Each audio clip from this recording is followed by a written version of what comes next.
Hello, I'm Richard Vobes and this is Made in England. And this is a series in which I look at stuff that has been made in England. And at the moment we're looking at films. And this film that I want to talk about is a film that was released in 1941. It was produced, directed and starred Leslie Howard, and it's called Pimpernel Smith. It's one of my favourite films. I've known this film since I was a kid. I was born in the 60s, and I suppose I first stumbled across this perhaps on a black and white television. The film is in black and white, but probably in the late 60s or early 70s really, when I became aware of this film. It's a propaganda film, and it was there, I guess, to boost the morale of the country for Britain and give us a notion that we had a chance in the Second World War. Leslie Howard, of course, was well known as an actor. He was a bit of a heartthrob. And 2 years after this film was released, he'd been shot down in an aeroplane that had taken off, I think, from Lisbon, and mysteriously shot down by the Germans during the war. There was a number of other people in the aeroplane, whether they were aiming for him or somebody else, or the fact that a number of people, important people on a commercial flight was on, people are still arguing about why that is, and it's a mystery. Don't want to really get into that. It's such a shame, because Leslie Howard, to me, was a quintessential English gentleman and actor. Now, somewhere, and I was looking for it before we started filming, I have a book, In Search of My Father, by his son, I think Ronald Howard. A brilliant book. I read that a year or so ago, and it's very enlightening about Leslie Howard, the actor. And he is, of course, very crucial to this because, as I say, he produced it, he directed it, and he starred in it. And he had starred in many films, famously Gone with the Wind being another, Pygmalion, of course, but also The Scarlet Pimpernel, the film from the book by Baroness Orsi, if I've got the pronunciation right of her name, The Scarlet Pimpernel being set in England and France, in which an English toff who was really a bit of a wastrel in the Lords, who was more interested in fashion and clothes than in daring do. But in actual fact, in secret, he was the Scarlet Pimpernel, rescuing people, I believe, before they met their death at the mercy of the Madame Guillotine during the French Revolution. I think I've got that bit right. And anybody, as I say, I'm not a film critic. I'm only sort of reviewing these films because I particularly like them, and there's elements that I want to share with you. So I may get some of my facts wrong, and if I have, I apologise, and you can, of course, correct me in the comments. The film was, I think, a success. The character was a success. And then as the rumblings of war started to come along, Leslie Howard himself, who was aware, wasn't just an actor who just did parts, he was aware of the nature of what Germany was up to, and he wanted to do something about it. And so he revised his role effectively as the Scarlet Pimpernel, but in a more up-to-date setting. So the film is set in the spring of 1939, probably a year earlier than it was actually being made. It was turned around incredibly quickly because it was released later that year in 1941. So it was shot early in 41, but set in 1939 before the Second War had started. And it finishes the day before Germany marches on Poland.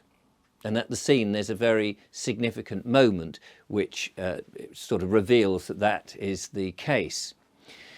During this time, Germany was forcing a number of people to declare whether they were for Germany or not. A number of course, we know Jewish people and others were being persecuted and being locked in concentration camps. A number of these were artists, important people, men of letters, people who should really be encouraged to continue their work rather than be locked in concentration camps. Now, of course, everybody shouldn't have been in a concentration camp, and I'm not saying that by any means of the imagination. But the film starts off with the mysterious escapes of these Germans and Jewish people and people like that who, of note, who were mysteriously escaping. And the Gestapo captain, von Grum, played by Francis, now let me just get his name right, Loftus Sullivan, a British actor who played the captain there, was determined to get to the bottom of who it was making these Germans escape.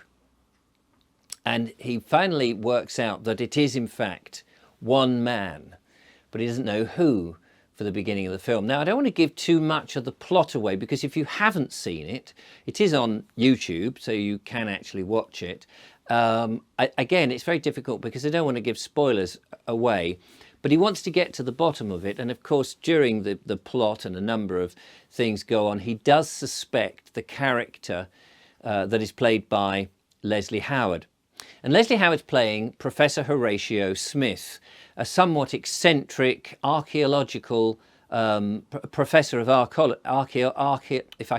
archaeology, thank you, professor of archaeology at Cambridge, who during certain times off is disappearing. And actually what he's doing, he is not this bumbling idiot that he is portraying, but actually a very clever hero rescuing these people in quite fascinating ways. And we see a couple of those during the nature of the film. But as we're getting closer and closer to war, clearly he wants to try and save as many as possible. And under the guise of his professor, he takes a number of the boys from the university on a trip, on an archaeology trip, to prove once and for all whether there's an Aryan civilization in Germany, whether it originates in Germany. That's the sort of reason he gives. And they get permission to go. During this expedition, he manages to release some of these important people. And the boys of the expedition that go with him discover his true identity. They can barely believe it, but they want to be part of it. And so the story goes on. It's a long film, it's about 2 hours, and it's slow by today's standards. But for me, as this is about made in England and my search for England and Englishness, it is so quintessential English. Unlike the previous film that I was talking about, in which the language and the setting was so important than the cinematography, there's just something about the spirit in this film which I find so unique, I suppose. There's something in the positive nature of Leslie Howard's direction, even though by our standards, of course, it's quite stilted, it is quite slow, and there are a number of set pieces, I suppose you might say. Some of it is a bit perhaps over the top, the acting perhaps unrealistic by many of the characters and things like that. But given its time and given really its purpose, I think it is an amazing film. There are the Francis Loftus Sullivan and his support of Gestapo officers give a real bumbling nature to what Germany was like. And I suppose part of the nature of that was to show them not as the menace that I guess many British people thought they were, but to give them a vulnerability, that it was possible to win. And this was, of course, part of the propaganda, part of the morale boosting, I imagine, that was essential at that time. Although there is a wickedness, particularly in the Gestapo captain von Grum, that comes right the way through, even though he, it seems, is surrounded by bumbling idiots. It's not a comedy by any means. It's just it is exposing incompetence that may well have been in armies up and down the land on both sides. You know, we always think that everything goes very smoothly and clockwork, and those things that are rehearsed do, of course. But when you're in the affray, lots of mistakes are made. And I suppose in some ways that it is. The plot gives the illusion that this bumbling man, just like the Scarlet Pimpernel, happens to be in the right place at the right time, and everybody thinks, well, it couldn't possibly be him because he's such an imbecile. But as the plot twists on, the focus does come, well, we don't think it's anybody else, it has to be him, and they start to round up on him. There is an amazing scene at the end, which I think the final monologue that Leslie Howard delivers, and the way he delivers it, is quite heart-wrenching, and it gives, I think, any viewer, particularly if you put yourself back as a member of the audience at that time in 1941, after the Battle of Britain had happened, after the Blitz, and we're now focusing on our attacks abroad, it must have given the British hope that we could get there, that right was on our side. And it brought all of us together, I guess, to the common foe. And I've written some notes here because I can't remember it completely, and I won't give you the whole speech, but there's just some opening lines. There's a sequence in which Professor Horatio Smith has been discovered as the man of action, and he's very humble and he's very unassuming, and the large von Grum has him at a railway station on the border, and he only needs to go through the gate to escape, and he wants him to, so that he can be shot escaping. That's basically his plan. And they're in a waiting room initially, and the conversation is revealing the fact, as I said at the beginning, that the big march into Poland is about to happen, and that Germany will have an empire of the world, which is the plan. And of course, as this was written, this of course had only happened the year before. So the audience would have had this fresh in their mind. They would have watched as Europe had been conquered, and we would have seen how Britain, plucky Britain, had basically for a short period, even though we had help, had stood alone on an island with all of Germany. America wasn't in the war at this point. The French had fallen. Poland had been invaded. The Germans were all around. We had Polish airmen and others helping in the RAF during the Battle of Britain. We had that, that's true, but we as an island were facing the full might of Hitler. And so I think when this came out, people this would have resonated so powerfully. This was the third most popular film of 1941. Leslie Howard, I think, went on to make the first of the few, which was a story about Mitchell, who designed the Spitfire, and how he tirelessly worked on the designs to get it right.